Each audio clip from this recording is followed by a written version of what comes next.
Sa Game 2 ng PBA Commissioner's Cup semifinals noong Pebrero 28, muling pinatunayan ng Barangay Ginebra ang kanilang lakas sa pamamagitan ng isang dominanteng panalo laban sa Batang Northport. Pierre 119-106 sa PhilSports Arena sa Pasig City. Ayon nga ito sa Manila Times. Mahalagang detalye ng mga laro simula ng laban agad na ipinakita ng Barangay Ginebra ang kanilang determinasyon sa pamamagitan ng isang malakas na simula. Si Japet Aguilar ay nagbigay ng tono sa laro sa pamamagitan ng isang emphatic dunk na nagbigay ng enerhiya sa kupunan at tagahanga ng Barangay Ginebra fans. Sabi nga ito ng OneSports.ph at nagpapalawak ng karanasan sa pagtatapos ng unang quarter. Nakapagtala ang Ginebra ng 35-20 na kalamangan. Hindi sila tumigil doon bago matapos ang first half. Umabot sa 30 puntos ang kanilang lamang na 65-35. Ayon nga ito sa onesport.ph. Sa pagbabalik ng Northport, sa kabila ng malaking kalamangan ng Ginebra, hindi sumuko ang Batang Northport.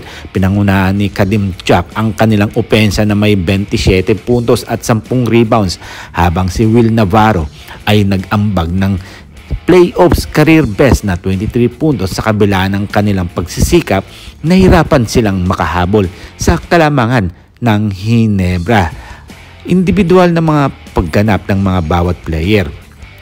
Ito ang si Japet Aguilar ay nanguna si Aguilar para sa Barangay Ginebra na may 31 puntos sa 11-for-18 shooting at 8 rebounds.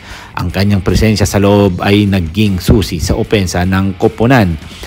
Jamie Malonzo at Scotty Thompson nagbigay ng mahalagang kontribusyon. Sina Malonzo at Thompson na may pinagsamang 33 puntos.